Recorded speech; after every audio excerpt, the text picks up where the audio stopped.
वहां के जो कश्मीरी पंडित थे उन्हें अपने भाईचारा की तरह रखते, अपने हाथ से तुम कुछ नहीं करते, तुम अपने हाथ से अगर उन पंडितों को खाना खिलाते ना, एक फोटो भी भेज देते, तो लोगों के दिल में इज्जत बढ़ जाती कि हमारे कश्मीर के भाई कितने अच्छे हैं जो ब्राह्मणों को खाना खिला देते हैं। अरे कम से कम इतना तो कर, लेकिन क्या किए साले, लतिया के भगा दिए वहां पर।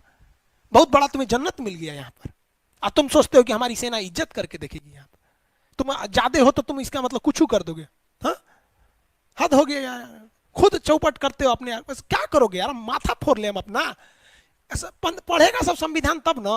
हाँ, आप खुद सोचो भाई, अगर आपके पास 10 वीडियो ऐसा आ जाए कि कोई कश्मीरी कश्मीरी पंडित है, उसे कोई कश्मीर का आदमी है, वो उसे खाना खिला रहा है, अपने घर में रह रहा है, उसे बचा के ला रहा है किसी आतंकवादी से, आपकी इज्जत बढ़ेगी कि नहीं बढ़ेगी? आप कभी कश्मीरी को गाली दे पाएंगे? नहीं दे पाएंगे। लेकिन बेचारे सबको क्या कीजिएगा, ऐसा नहीं कि वहां सब गलत है।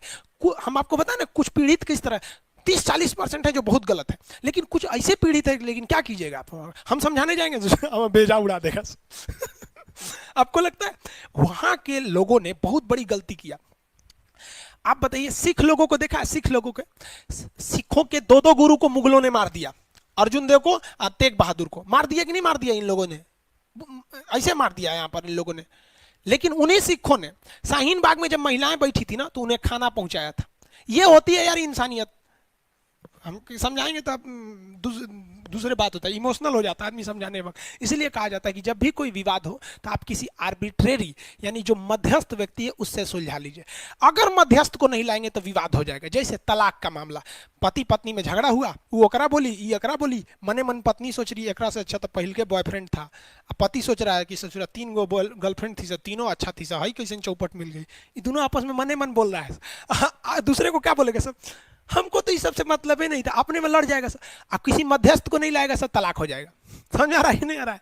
समझता है सर, तलाक हो जाएगा। तो किसी समझदार व्यक्ति को लेके आइए और समझिए, क्योंकि देखिए तलाक के बाद लड़का हो, एक रियलिटी बता रहे हैं, किसी लड़की का अगर डिवोर्स हो जाता है ना, फिर समझिए उसकी लाइफ में से 80% खुशी वैसे खत्म हो जाती है, दूसरी लाइफ सक्सेस नहीं हो जाती, क्योंकि उसके ऊपर एक दाग लग जाता है कि तू छोड़ल है।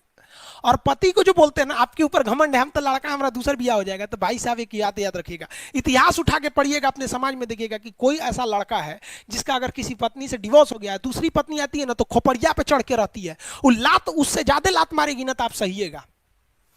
दिन पर दिन ताना मारेगी आपको कि ये रहनिया से तो पहल की छोड़ के चल गई, और आप सहिएगा। इसलिए दूसरे के बहकावे में मत आइएगा बाबू, समझदारी से रखिएगा। जो रिश्ते आप स्कूल कोचिंग में ढूंढते हैं ना, वो एक लेई होता है, लेई छोड़ देता है, और जो भगवान रिश्ता बना के भेजा है ना, वो फेविक्विक है, नहीं छोड़ेगा। Because if you select for your partner, she will या ही विल बी बेस्ट, वो आपके लिए बेस्ट हो सकती है अगर आप खोजते हैं। लेकिन अगर भगवान आपके लिए भेजा है ना, तो वो बेस्ट नहीं है, वो यूनिक है।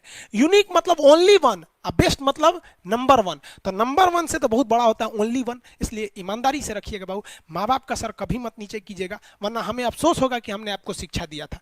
कम से कम हम ये चाहेंगे कि आप शिक्षा लिए तो जिंदगी में कभी पड़ाव आए तो याद रखिएगा कि हाँ, हमने जहाँ शिक्षा लिया था वहाँ इतिहास, भूगोल, पॉलिटी के अलावा हमें समाज भी सिखाया गया था।